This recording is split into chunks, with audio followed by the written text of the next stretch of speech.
Shalom, apa kabar? Luar biasa ya.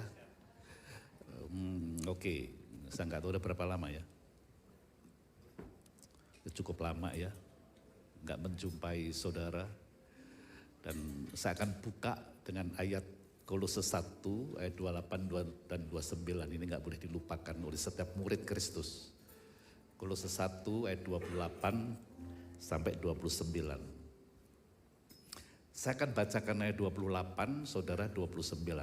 Yang siap membaca katakan amin. Dialah yang kami beritakan apabila tiap-tiap orang kami nasihati dan tiap-tiap orang kami ajar dalam segala hikmat untuk memimpin tiap-tiap orang kepada kesempurnaan dalam Kristus.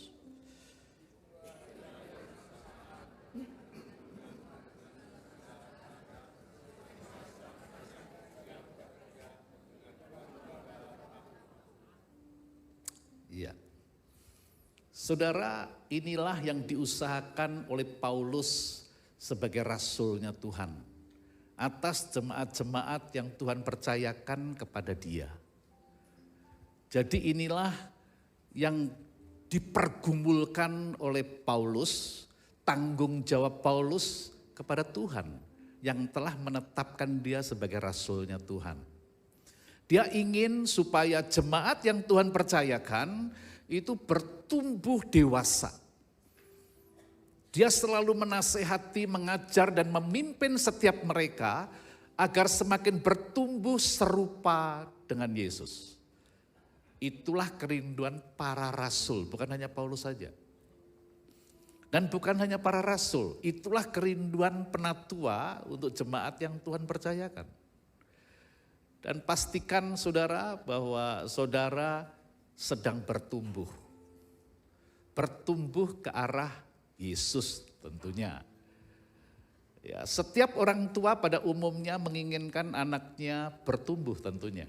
Bertumbuh secara baik. Minimal, bertumbuh normal, minimal. Dan kalau mau lebih lagi bertumbuh lebih dari anak-anak kebanyakan, itu tentunya kan pengharapan semua orang tua. Para orang tua tentunya nggak menginginkan anaknya bertumbuh nggak normal. Apalagi kalau sudah 2-3 tahun mungkin agak sulit berbicara. Berjalan juga tertatih-tatih baru tertatih-tatih saja.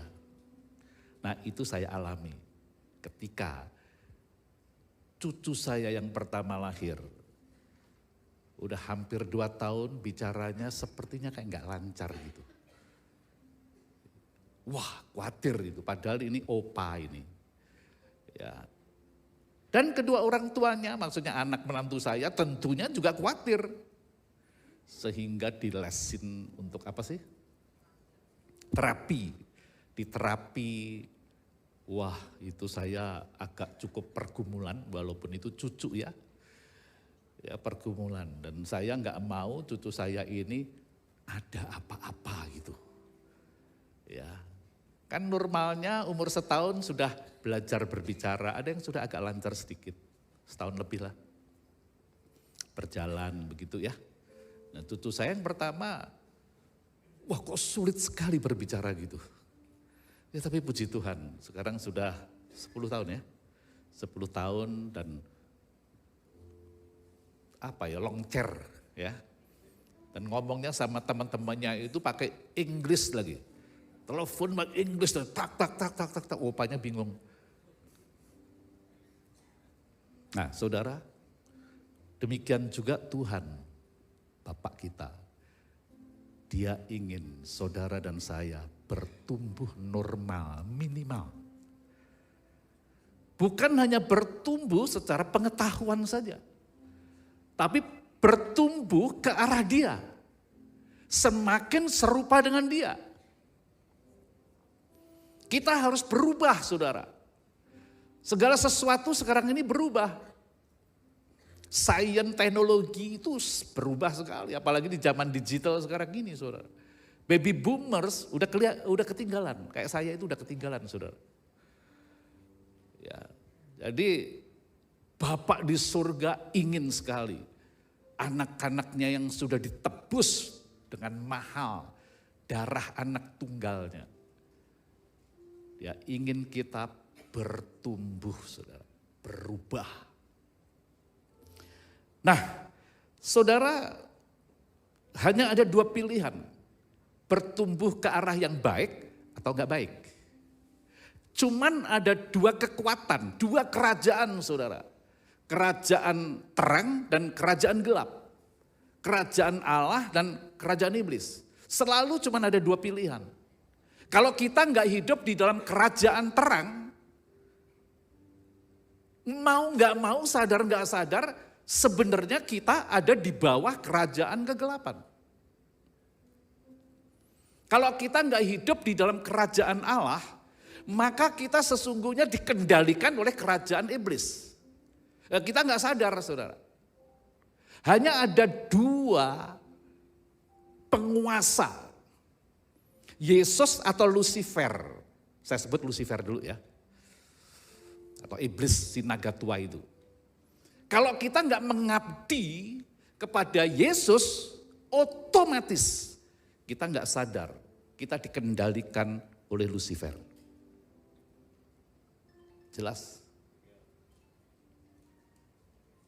Ya, kita harus waspada. Kenapa? Karena dia sudah nyusup, sudah ngerusak jiwa kita. Pikiran, perasaan, kehendak kita itu sudah ditaklukkan oleh hawa nafsu daging. Dan itu dimulainya sejak pemberontakan di Taman Eden. Kenapa gereja enggak bersatu? Kenapa pendeta sama pendeta berantem di YouTube? Sehingga bermunculan apologet-apologet. Karena jiwa mereka enggak diperhatikan. Karena jiwa mereka masih rusak. Masih dipengaruhi, dikuasai oleh yang namanya daging, ego. Kita harus waspada loh, saudara. Nah, apa sih yang membuat kita bisa berubah, bertumbuh ke arah dia? Yang bisa membuat kita berubah ke arah dia adalah keputusan kita untuk berjalan bersama Kristus setiap hari. Sekali lagi, yang membuat kita bisa berubah ke arah dia, bertumbuh dewasa semakin serupa dengan dia adalah keputusan kita untuk berjalan bersama Kristus setiap hari. Makanya tema khotbah saya, berjalan bersama Kristus setiap hari. Bersama Kristus setiap hari berarti ada di dalam hadiratnya setiap hari. Kita berjalan di dalam hadiratnya setiap hari.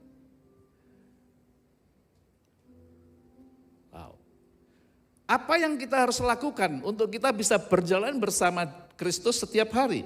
Bagaimana caranya? Next, ya.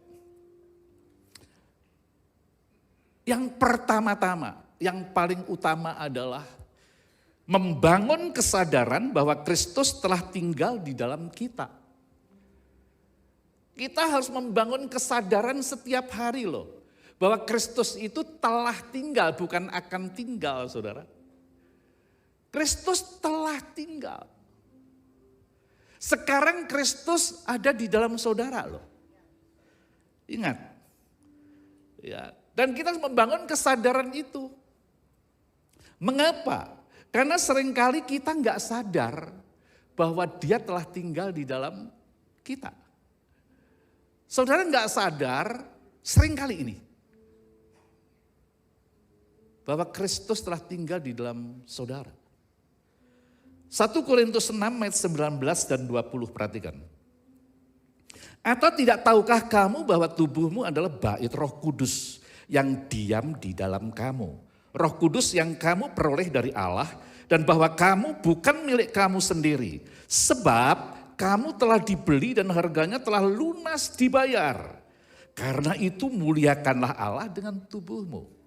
Kalau kita sadar bahwa Kristus telah tinggal di dalam kita, maka kita akan selalu memuliakan dia, meninggikan dia, maka kita akan selalu terus takut akan dia, menghormati dia, dan ingin menyenangkan dia. Pasti. Nah, kesadaran ini harus dibangun setiap hari, saudara. Kita nggak cukup hanya tahu. Pak Lukas, saya sudah puluhan kali dengar Pak Lukas berbicara bahwa Allah telah tinggal di dalam saya. Yes, saya tahu kok. Nggak cukup sekedar tahu, saudara. Sama seperti kita nggak cukup tahu itu dosa, tapi kenapa kita lakukan? Ini dosa loh. Nggak ada dosa besar, dosa kecil ya. Bohong dosa nggak? Halo. Ini dosa tapi tetap kita lakukan. Kenapa? Kita nggak sadar, saudara. Di dalam dosa ada konsekuensi. Bahkan dosa bisa menciptakan kutuk. Ya, jangan dipikir ketika kita melakukan dosa, kita tenang-tenang aja, saudara. Kita akan menuai apa yang kita tabur. Dan ketika kita nggak menuai, anak kita akan menuai. Serius. Ketika anak kita juga nggak menuai, cucu kita akan menuai. Katanya sampai keturunan keempat ya. Jadi jangan main-main dengan dosa, saudara. Saudara adalah orang-orang kudusnya Tuhan, amin. Tubuh saudara harus dipakai untuk memuliakan Tuhan, bukan untuk melakukan dosa. Muliakanlah Tuhan dengan tubuh saudara. Wow. Jadi saudara nggak cukup hanya tahu, sadar saudara. Nah sadar yang dimaksud, ya next. Nah sadar yang dimaksud adalah yang pertama ada 3 hal. Ada 3 yang dimaksud sadar di sini. Yang pertama adalah kita tahu, kenal siapa Yesus yang tinggal di dalam hati kita yang baru itu. Kita harus tahu saudara, siapa dia. Ya, kalau kita tahu, kenal dia, maka hidup kita nggak seperti ini saudara, nggak jatuh bangun. Ya, maka kita nggak akan mudah sekali kecewa, apalagi kepahitan. Kita nggak mudah stres, apalagi depresi. Enggak mudah saudara. Kita enggak mudah marah-marah, apalagi tersinggung. Halo? Enggak mudah. Kalau kita kenal siapa Yesus yang tinggal di dalam kita. Saudara enggak kebingungan ketika bisnis saudara mengalami masalah. Enggak. Ketika ekonomi saudara terganggu. Ketika keuangan saudara sudah sangat-sangat bahaya sekali, mepet sekali. Saudara nggak akan pernah kebingungan. Saudara akan tenang ketika saudara tahu, kenal siapa Yesus yang ada di dalam saudara. Amin. Dia disebut penasihat ajaib loh saudara. Sejak manusia jatuh dalam dosa, manusia membutuhkan seorang penasehat. Mungkin berapa orang penasehat? Penasehat itu sangat dibutuhkan oleh manusia berdosa. Ya, makanya beberapa waktu yang lalu itu paranormal sangat laris. Praktek di mana-mana saudara, tukang guamnya, orang-orang pinter. Dan masalahnya yang membuat saya singgung ini adalah banyak orang Kristen justru ke paranormal. Ke orang pinter, tukang guamnya. Dan itu realita. Itu kenyataan saudara. Karena dia nggak sadar di dalam dirinya sebenarnya ada penasehatnya, penasihat itu. Penasihat ajaib. Bukan hanya penasihat ajaib saudara. Dia disebut Allah yang perkasa. Perhatiin. Bukan Allah yang lemah loh saudara. Wow. Allah yang perkasa. Tidak ada ilah-ilah seperti dia. Dia Allah yang berperang bagi kita. Saudara nggak perlu takut saudara apapun masalah saudara. Karena yang ada di dalam saudara itu Allah yang sakti. Dikdaya. Itu kalau bahasa apanya itu. Enggak ada yang bisa mengalahkan dia. Kalau Allah di dalam saudara, kenapa kita mesti takut? Kalau nggak salah tadi ada nyanyiannya itu ya, betul kan? Ya, ku tak gentar, ku tak takut gitu ya kalau nggak salah ya. Ku tak gentar, nah itu ya, ya saya nggak hafal lagunya ya. Tapi kita harus benar-benar sadar tahu gitu loh. Di dalam saudara itu ada Allah yang nggak mungkin membiarkan saudara jatuh tergeletak. Nggak mungkin saudara. Nah kalau saudara punya persoalan yang sangat berat di bisnis saudara lah. Atau di rumah tangga saudara lah. Udah mau divorce, mau diketok palu begitu. Saudara jangan takut. Jangan takut. Ketika persoalan saudara semakin berat, bersyukurlah saudara. Karena kualitas saudara seperti itu. Kekuatan saudara. Karena pencobaan itu gak mungkin melebihi kekuatan saudara. Apapun gak mungkin Tuhan biarkan saudara jatuh gitu, gak mungkin. Tapi karena kebimbangan kita, ketakutan kita, hal itu terjadi saudara. Kenapa kita harus sadar terus? Allah saudara itu Allah yang perkasa, bukan hanya nyanyian aja. Buktikan saudara. Yes, betul. Saya mengalami banyak hal, karena waktu aja, saya dibatasin loh. Khotbah hanya 30 menit Pak Lukas. Ya, makanya saya agak ngebut dikit, tapi tolong perhatikan. Satu kali ketika Petrus berkhotbah, setelah dipenuhi Roh Kudus, ya, di hadapan 3.000 orang itu, sehingga 3.000 orang bertobat kan. Saya cuplik ayat Kisah 2, ya saya cuplik dari ayat 36. Jadi seluruh kaum Israel harus tahu dengan pasti bahwa Allah yang telah membuat Yesus, harus tahu dengan pasti bahwa Allah telah membuat Yesus yang kamu salibkan itu menjadi Tuhan dan Kristus. Ketika mereka mendengar hal itu, hati mereka sangat terharu. Lalu mereka bertanya kepada Petrus dan rasul-rasul lainnya, apakah yang harus kami perbuat saudara-saudara? Jawab Petrus kepada mereka, bertobatlah. Hendaklah kamu masing-masing memberi dirimu dibaptis dalam nama Yesus Kristus untuk pengampunan dosamu. Maka kamu akan menerima karunia Roh Kudus. Saudara, ternyata sebagian besar dari yang mendengarkan khotbah Petrus ini baru saja menyalibkan Yesus, saudara. Dan proses beberapa waktu setelah Yesus mati kemudian bangkit, dan itu rentetan hari-hari itu dipenuhi dengan tanda-tanda alam yang luar biasa dahsyat. Ketika Yesus mati aja terjadi gempa bumi. Ketika Yesus bangkit pun juga ada hal-hal yang aneh-aneh yang mungkin gak terlalu ditulis di Alkitab. Ada banyak buku yang menulis. Dan itu yang membuat orang yang menyalibkan Yesus itu seperti kayak sedih, menyesal gitu. Makanya ketika Petrus berkhotbah, Yesus yang kamu salibkan itu telah Allah buat menjadi Tuhan dan Kristus. Wah, mereka semakin hancur hati, mereka terharu. Apa yang kami harus perbuat? Beri dirimu dibaptis. Saudara, mereka akhirnya tahu yang mereka salibkan itu siapa dia. Allah yang perkasa. Bukan hanya Allah yang perkasa, Bapa yang kekal. Bapa yang kekal. Dan disebut Bapa yang baik. Bapak yang memperhatikan anak-anaknya, bapak yang menginginkan anaknya itu bisa bertumbuh dewasa, kuat gagah, tahan badai, tahan banting saudara. Ya, makanya bapak yang baik inilah yang mengizinkan persoalan-persoalan yang kita alami ini terjadi untuk melatih kita supaya bahu kita tetap kuat, supaya kita enggak cengeng, supaya kita bisa terbang seperti Raja Wali.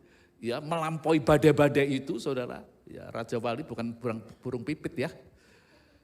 Burung pipit ada badai sembunyi, lari terbirit-birit. Raja Wali ketawa dia, inilah yang aku tunggu. Ya, persoalan itu adalah alat Tuhan untuk mendewasakan kita. Konflik-konflik itu alat Tuhan untuk mendewasakan kita. Orang dunia konflik sama kita konflik, sesama hamba Tuhan, sesama pekerja, sesama pemimpin konflik. Itu hal biasa saudara. Ini adalah cara Tuhan untuk mendewasakan kita. Cara pandang kita harus berubah. Terhadap persoalan-persoalan apapun yang kita hadapi, kita alami, saudara. Ketika ada meterai Roh Kudus, ada di dalam hidup saudara, ada dalam hati saudara. Dan saudara merasakan itu, saudara percaya itu. Sekali lagi, jangan takut dengan apapun yang ada di dunia ini. Kalau saudara diselamatkan oleh Tuhan, menerima anugerah bertemu dengan Yesus, kemudian diberi anugerah untuk bisa percaya sama dia, menerima dia sebagai satu-satunya Tuhan dan Juru Selamat secara pribadi. Wow, berarti saudara dipercaya oleh Tuhan. Ketika saudara menerima Yesus sebagai satu-satunya Tuhan dan Juru Selamat secara pribadi, saudara sebenarnya sudah pindah dari gelap, dari maut ke dalam hidup. Pindah dari kerajaan Allah, masuk ke dalam kerajaan dunia, kegelapan, masuk ke dalam kerajaan Allah.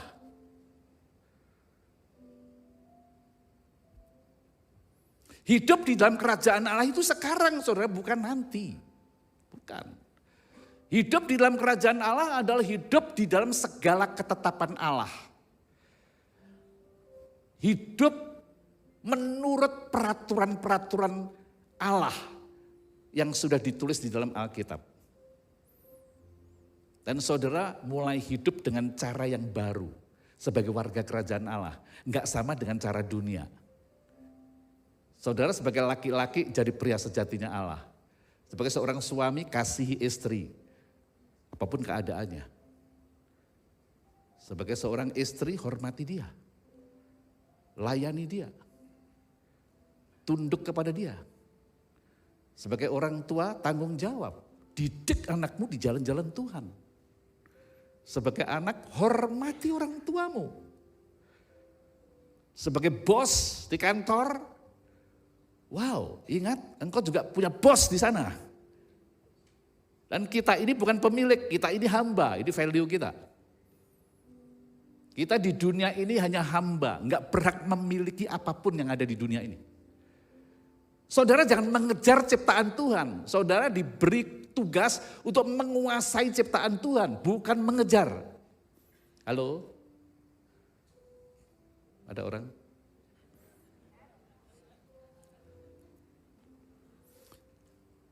Bapak yang membentuk anak-anaknya lewat persoalan demi persoalan.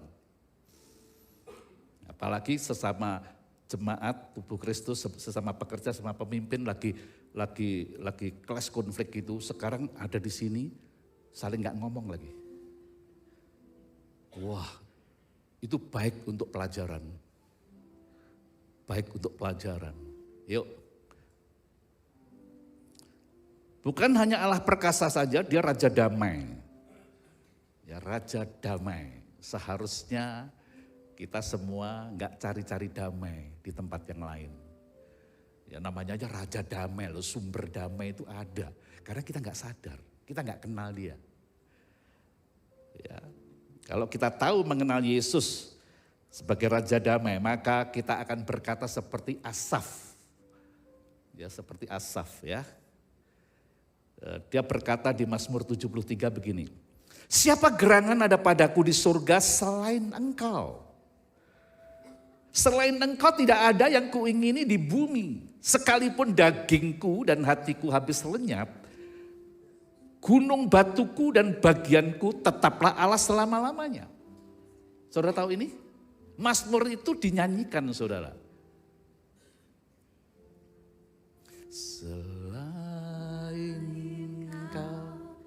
Tiada yang lain ada padaku di surga selain kau tiada yang lain. Dengarkan Tuhan umatmu Tuhan. Yang ku ingini di yes, dengarkan Tuhan. Yang ku ingini di bumi. Sekalipun dagingku dan hatiku habis lenyap, gunung batuku dan bagianku.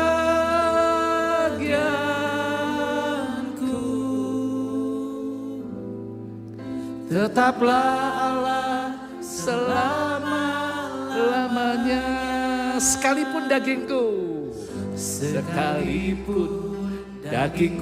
dan hatiku habis lenyap, gunung batuku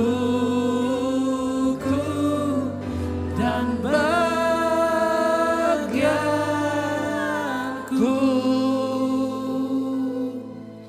Tetaplah Allah selama-lamanya. Sadar yang pertama yang dimaksud adalah tahu, kenal siapa Yesus yang ada di dalam kita. Sadar yang kedua yang dimaksud adalah tahu untuk apa dia tinggal di dalam kita. Di dalam hati kita yang baru. Untuk apa? Saudara, dia punya tujuan, saudara. Dia punya tujuan. Kalau saudara diselamatkan, menerima keselamatan, itu bukan hanya untuk kepentingan saudara. Sekali lagi, saudara percaya, saudara mati pasti selamat, masuk surga. Kalau saudara diselamatkan, menerima keselamatan, itu bukan hanya untuk kepentingan saudara. Ada kepentingan kerajaan saudara. Dengar, ada kepentingan kerajaan.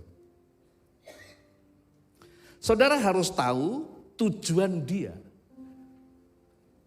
menyelamatkan saudara, tinggal di dalam saudara. Ya, dia harus menyelesaikan misi bapaknya yang gak dijalankan Adam itu.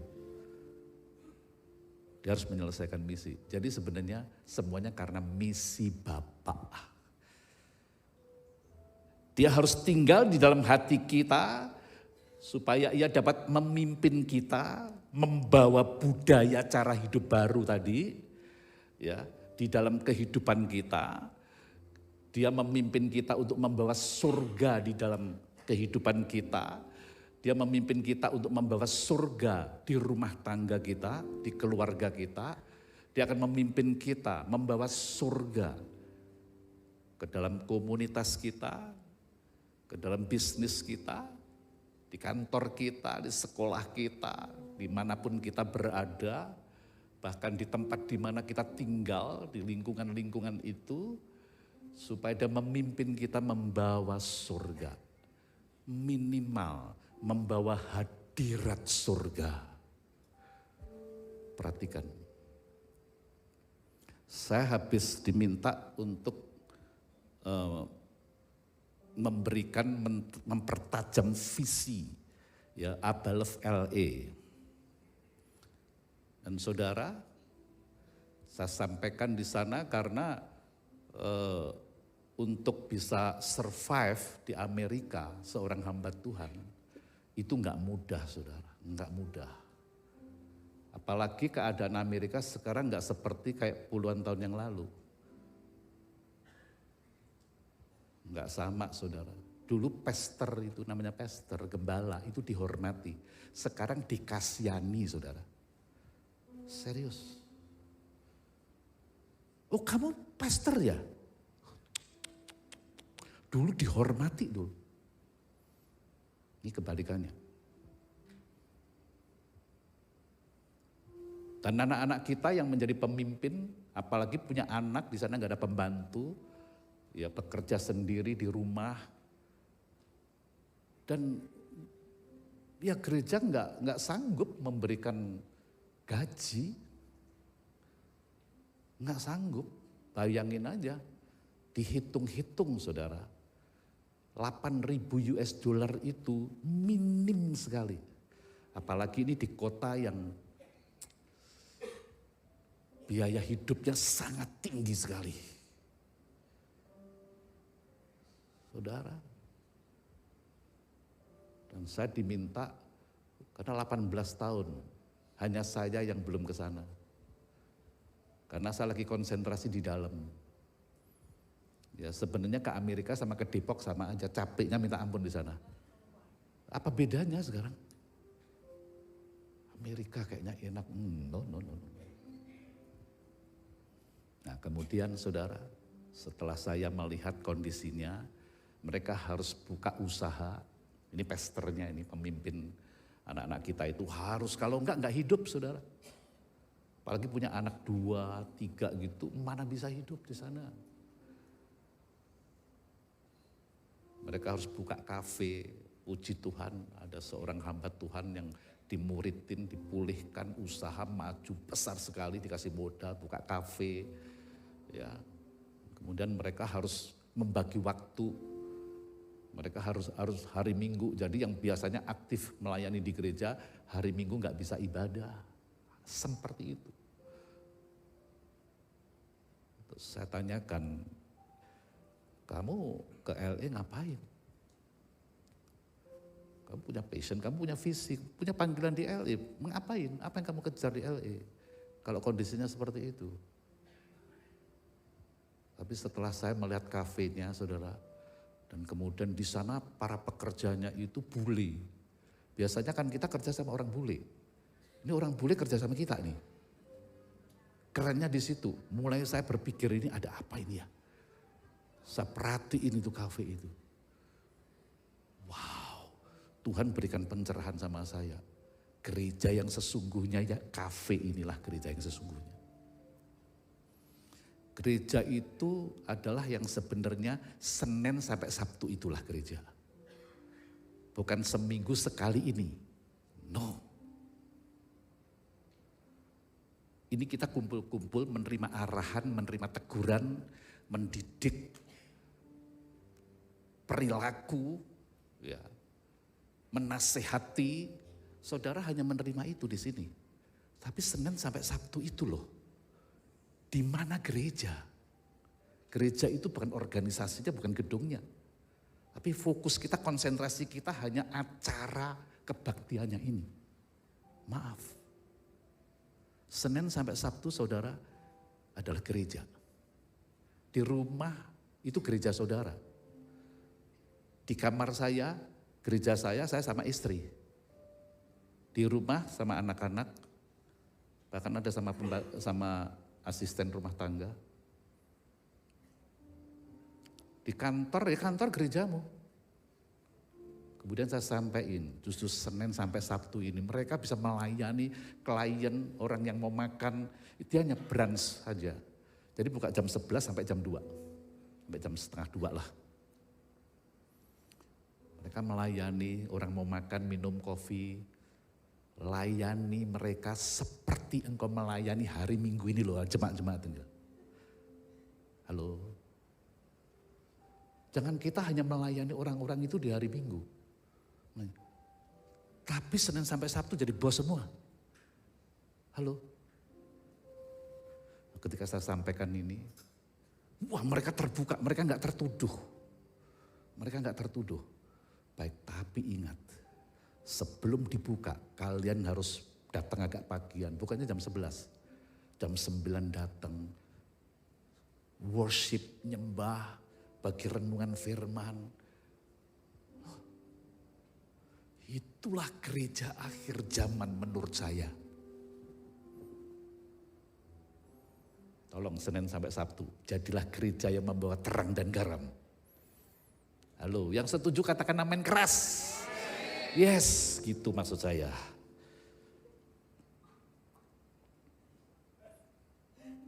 Bapak ingin melibatkan kita di dalam menyelesaikan misinya, misi kerajaannya.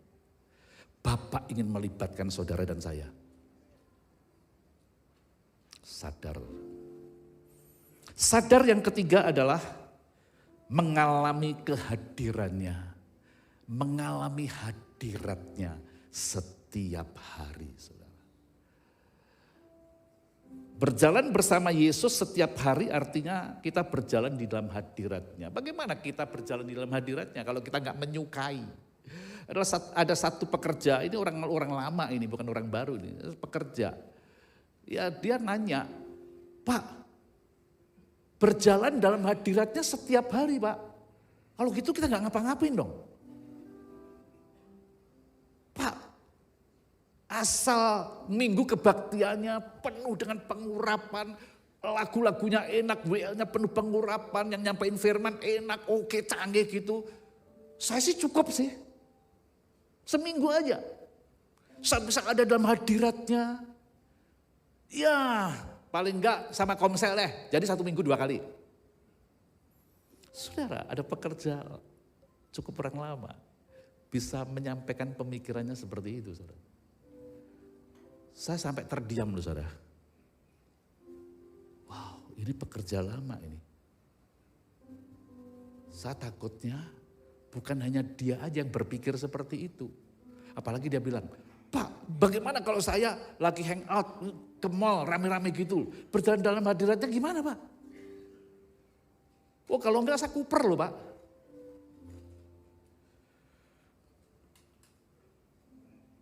Allah itu maha hadir. Allah itu maha hadir. Dimanapun dia ada. Ya, kalau di sini Allah ada di tengah-tengah kita, karena saudara dan saya ada di sini. Saudara nggak ada, dia pun juga ada di sini, walaupun dia nggak memanifestasikan kehadirannya. Benar, dia nggak memanifestasikan kehadirannya di sembarang tempat pada waktu yang tepat, enggak. Nah, kita harus belajar kebenaran-kebenaran ini. Bagaimana kita dapat berjalan dalam hadiratnya? Ya kita harus menyukai. Ya contohnya Daud. Daud itu takut sekali kehilangan loh. Kehilangan roh yang Tuhan berikan kepada dia. Roh yang sangat menghormati. Roh yang percaya penuh. Roh yang bersandar terus kepada Tuhan. Sampai dia bilang begini. Nah ini harus dinyanyiin. Jadikan hatiku tahir. Ya itu loh. Ya saya ini fals nih, tolong dimulai dulu tolong. Jadi ya. Nah.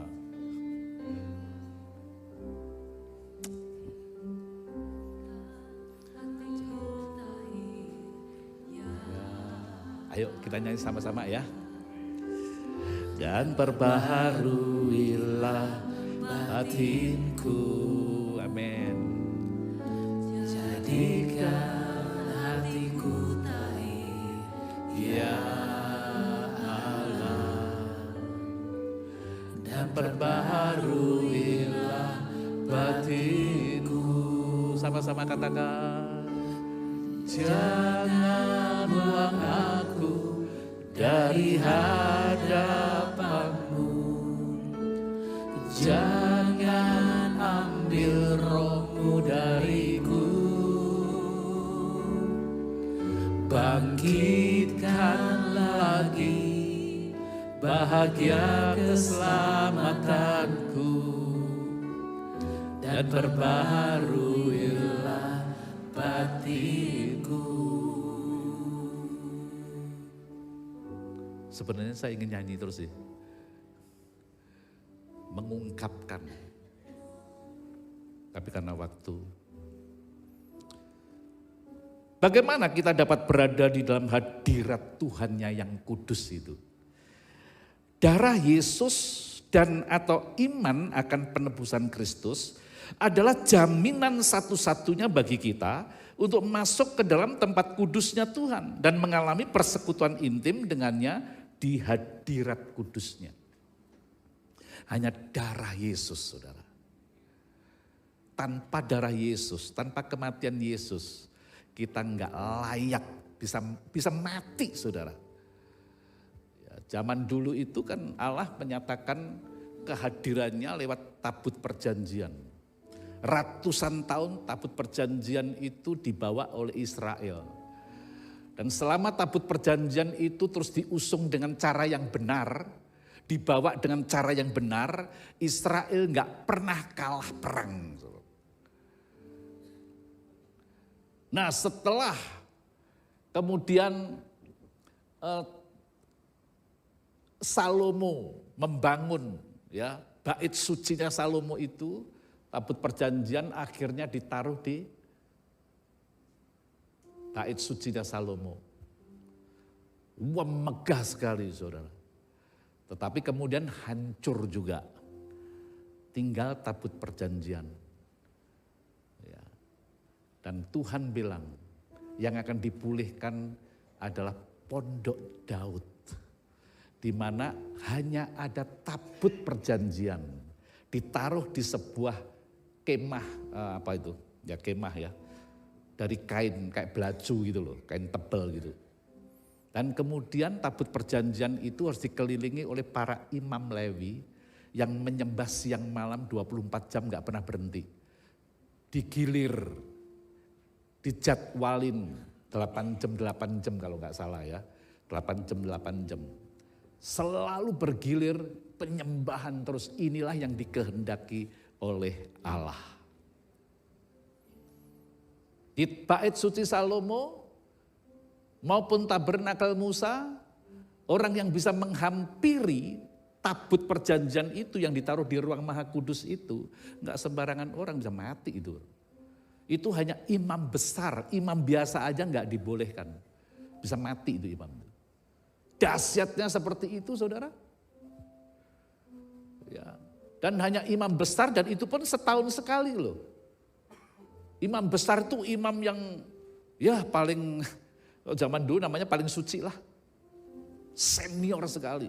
Yang diakui, dihormati oleh semua imam. Imam besar setahun sekali. Itu pun dia harus mentahirkan dirinya dengan membawa korban. Lembu, ya, domba, muda, gak bercacat. Kalau sampai ada yang kurang prasyarat ini, maka imam besar ini waktu ada di ruang maha kudusnya mati langsung di situ. Kalau ada syarat-syaratnya kurang. Perhatikan betapa dahsyat mengerikannya. Ya. Dosa dikit pun gak bisa tahan di ruang maha kudus saudara. Perhatikan. Dan ketika Yesus mati, ya, antara pemisah ruang maha kudus dan ruang kudus itu terbelah. Tabir itu terbelah. Nah, saudara tahu nggak apa yang terjadi ketika tabir itu terbelah, robek begitu. Dari atas ke bawah gitu. Cilakanya, orang-orang Yahudi menjahit kembali saudara. Perhatiin. Makanya sampai sekarang orang Yahudi masih menantikan Mesias. Nggak percaya sama cerita tentang Yesus, itu dongeng.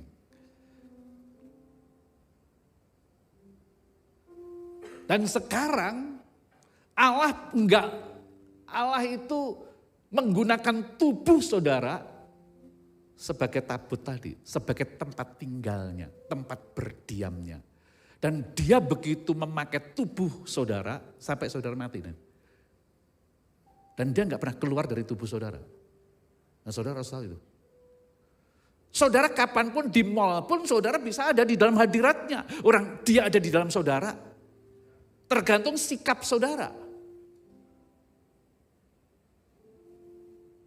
Kita bersendau gurau itu pun juga bisa kok ada dalam hadiratnya. Bukan gimana, enggak saudara, enggak usah norak-norak sih. Biasa aja. Tapi kita itu ada dalam hadiratnya. Kita tetap mengakui dia di dalam segala laku kita. Enggak bersandar kepada pengertian kita sendiri. Kapanpun 24 jam saudara, 24 ya enggak lah ya, dikurangin tidur aja deh. Saudara bisa ada dalam hadiratnya saudara. Bekerja pun ada dalam hadirat Tuhan. Main football, futsal, itu pun juga bisa ada dalam hadirat Tuhan. Siapa bilang? Bikin anak aja bisa. Yes. Anak yang kacau, saya percaya sekarang ini, semakin diteguhkan saya. Anak yang kacau-kacau itu, karena dia dilahirkan di luar taman. Kayak Kain tuh. Ya, Adam gak bikin anak di dalam taman. Begitu diusir dari taman, bikin anak dia. Anak yang dilahirkan di luar taman pasti kacau. Bunuh adiknya lagi. Makanya saudara yang kepengen punya anak lagi, saya aja kepengen sebenarnya. Tapi udah gak bisa.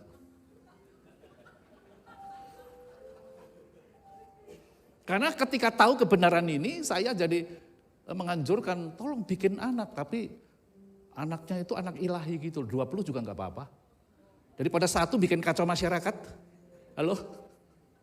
Satu aja bikin kacau masyarakat, jangan tambah lagi. Saudara nggak punya kasih karunia untuk mendidik anak. Ini ngomong-ngomong berapa menit lagi saya nggak tahu, nggak dikasih jam loh ini. Ya, molor nggak apa-apa lah ya. Ibrani 10 ayat 19. Jadi saudara-saudara, oleh darah Yesus kita sekarang penuh keberanian dapat masuk ke dalam tempat kudus. Jadi tadi ayatnya tadi, ya darah Yesus. Ya, tetapi tanpa iman, Ibrani 11 ayat 6, tidak mungkin orang berkenan kepada Allah. Sebab barang siapa berpaling kepada Allah, ia harus percaya bahwa Allah ada. Dan bahwa Allah memberi upah kepada orang yang sungguh-sungguh mencarinya. Tadi loh, darah Yesus dan iman kita akan penebusan Kristus, itulah jaminan satu-satunya untuk kita bisa berada di dalam hadiratnya. Ngebut ya, cepet ya. Keyakinan kita akan pribadinya Allah yang sudah tinggal di dalam kita, perhatikan baik-baik ini. Yang sudah berdiam di dalam hati kita yakin betul karena sudah disampaikan berkali-kali ini. Itu bukan berarti bahwa kapanpun, dimanapun, saudara bisa langsung menikmati persekutuan dengan Allah. Belum tentu saudara. Ada penghalangnya. Ada yang membuat kita walaupun kita beriman, kita yakin Allah telah tinggal di dalam saya. Tapi kita gak serta-merta otomatis bisa langsung bersekutu dengan Allah. Ada penghalangnya saudara. Apa itu penghalangnya? Penghalang ada di dalam hadirat Tuhan adalah hakikat dosa. Ada dua. Hakikat dosa. Yesaya 59 ayat 2 dan 3. Ayat 1 sampai, itu ayat berapa? Ayat 1 ya, oke ayat 1. Saya akan baca 1, saudara 2, 3-nya sama-sama. Yang siap katakan amin. Sesungguhnya tangan Tuhan tidak kurang panjang untuk menyelamatkan. Dan pendengarannya tidak kurang tajam untuk mendengar.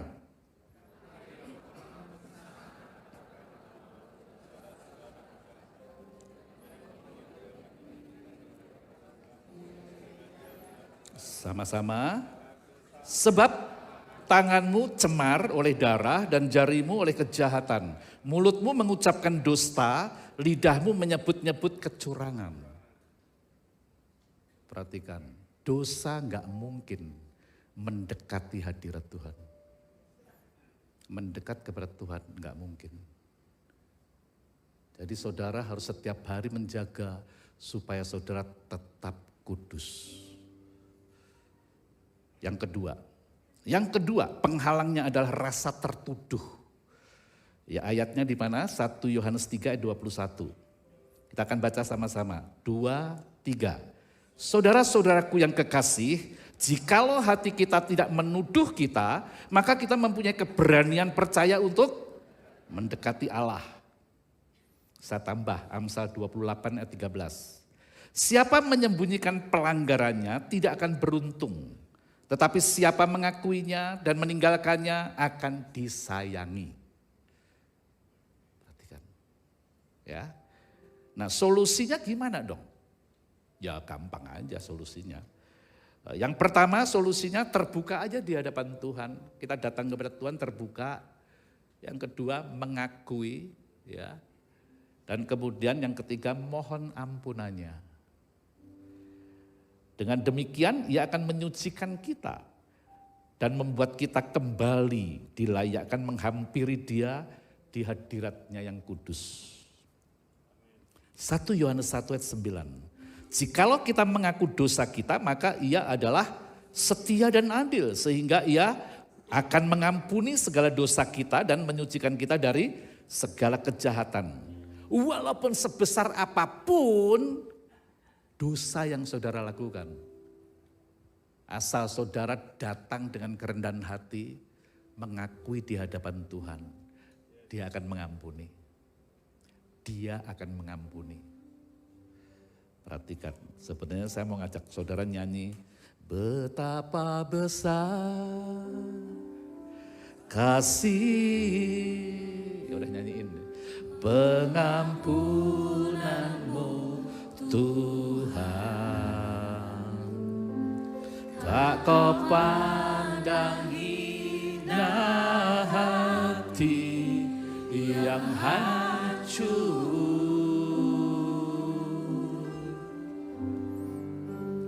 Ku berterima kasih kepadamu ya Tuhan. Pengampunan yang kau beri, pulihkanku. Hadirat Tuhan akan mengubah motivasi, cara pandang, sikap, dan perilaku kita. Ketika kita terus ada di dalam hadirat Tuhan, Tuhan akan mengubah kita, saudara. Baik motivasi kita, cara pandang, sikap, dan perilaku kita. Makanya orang yang suka ada di dalam hadirat Tuhan, dia pasti berubah, tetap berubah ke arah dia. Dan inilah yang diusahakan oleh Paulus atas jemaat yang Tuhan percayakan. Sehingga penyembahan kita tidak berpusat kepada diri sendiri lagi. Saya selalu mengingatkan kepada para WL, terutama yang menentukan lagu, tolong dong agak selektif. Lagunya enak, tapi sebenarnya pusatnya diri sendiri. Oh Tuhan itu baik loh, waktu aku susah dia nolong aku loh. Aduh, pusatnya siapa? Kita nggak sadar. Makanya kenapa lagu-lagu lama itu powerful. Walaupun kalimatnya cepat sederhana loh. Dalam nama Yesus ada kemenangan. Setan langsung pergi loh saudara. Coba lagu-lagu sekarang banyak nggak? Lagu sampai 10 kali dinyanyiin setan juga nggak pergi. Halo? Bener nggak Riz? Orang-orang dulu tuh menciptakan lagu itu karena dia mengalami hadirat Tuhan. Dia ada dalam hadirat Tuhan. Enggak apa-apa deh saya singgung tapi nggak sebut nama ya. Ada loh orang rohani percaya senior pencipta lagu. Tapi dia waktu menciptakan lagu dia harus minum dulu. Serius ini benar-benar ada nih. Saya nggak usah sebut namanya. Dan lagu-lagunya enak lagi. Tapi enggak membuat setan keluar. Pilih mana yuk. Lagunya enak loh.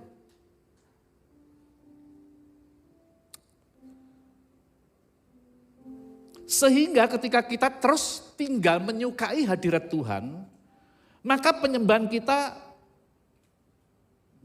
tadi ya enggak berpusat kepada diri sendiri. Yang kedua, kita mengalami perjumpaan dengan isi hati Allah.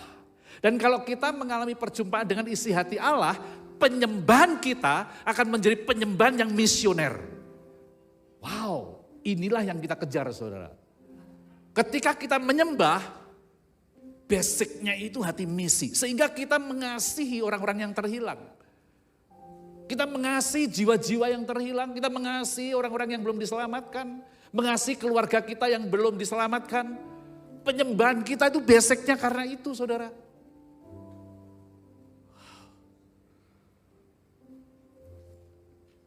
Kesimpulannya adalah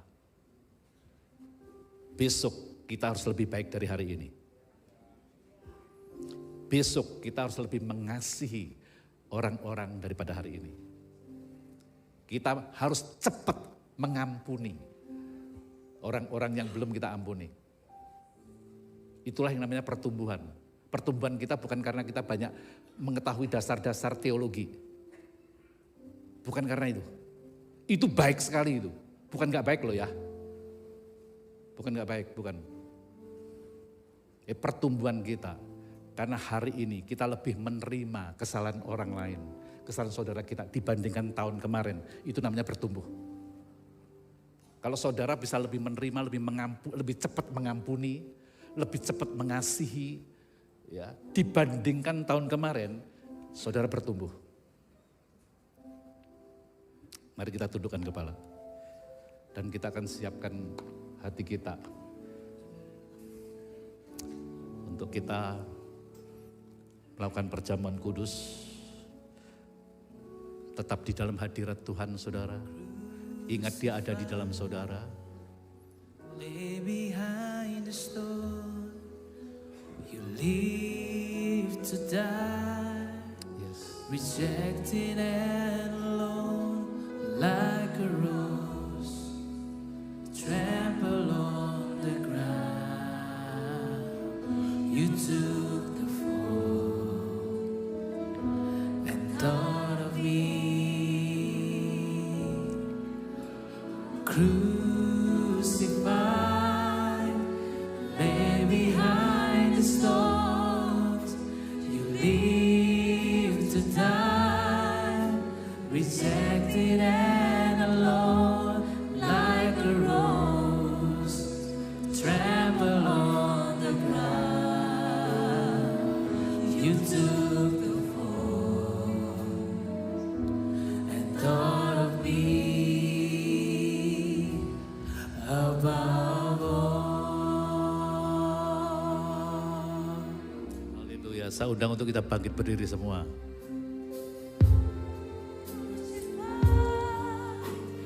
Left behind a stone, you live to die, rejected and alone, like a rose, trample on the ground. You took the fall and thought of me.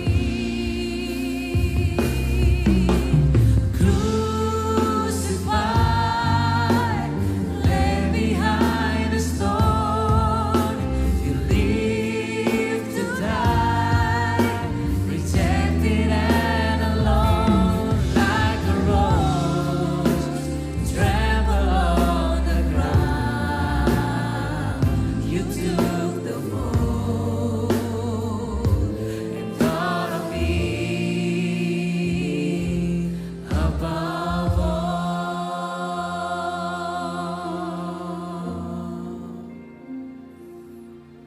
Terima kasih Tuhan. Engkau rela menyerahkan dirimu. Engkau rela direndahkan. Hanya karena engkau ingin mengangkat kami. Karena engkau mengasihi kami. Dan apapun engkau akan lakukan untuk memiliki kami kembali. Terima kasih Bapa. Sebentar kami akan melakukan perjamuan yang suci. Seperti yang kau perintahkan kepada kami. Ketika kami makan minum perjamuan ini, kami ingat apa yang kau telah lakukan. Kami akan memperingati kematian dan kebangkitan-Mu. Dan Tuhan, ketika kami makan minum ini, kami sedang memberitakan kematian-Mu. Terima kasih untuk kau layakkan kami untuk mengekspresikan apa yang kau telah lakukan terhadap kami lewat perjamuan ini Tuhan. Mari saudara, angkat roti. Ketika kita makan roti ini, sesungguhnya kita telah menerima pengorbanannya, menerima tubuhnya yang rela terpecah-pecah agar kita nggak terpecah-pecah. Terima kasih untuk tubuh-Mu yang kau serahkan bagi kami. Sebentar kalau kami makan roti ini Tuhan, kami menerima pengorbanan-Mu. Kami menerima tubuh-Mu. Dan kami akan terus mengingatnya bahwa Engkau telah bayar lunas hutang-hutang dosa kami. Terima kasih Bapa. Mari saudara kita makan di dalam nama Yesus.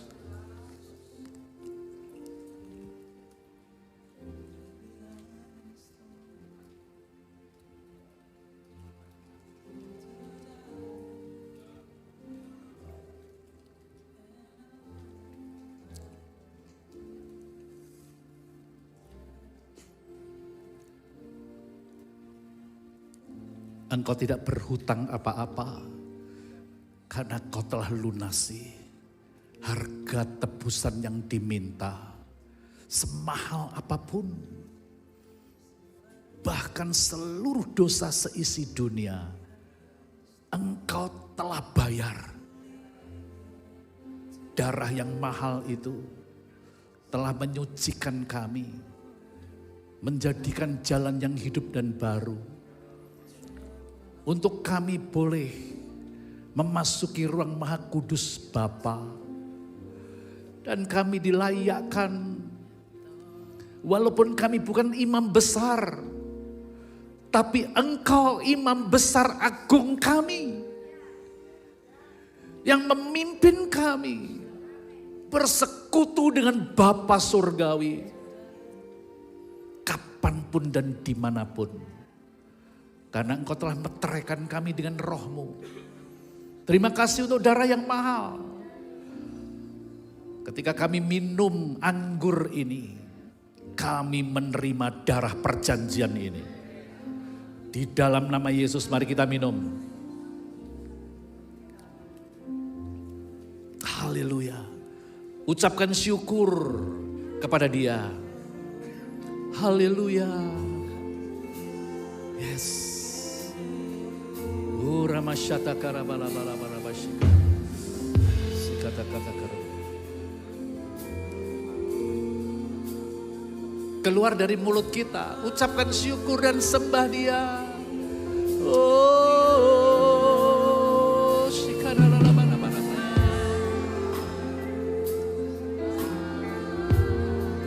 Terima kasih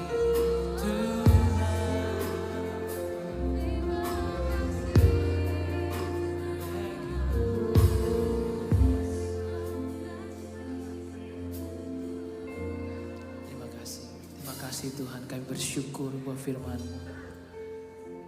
Kami bersyukur Tuhan.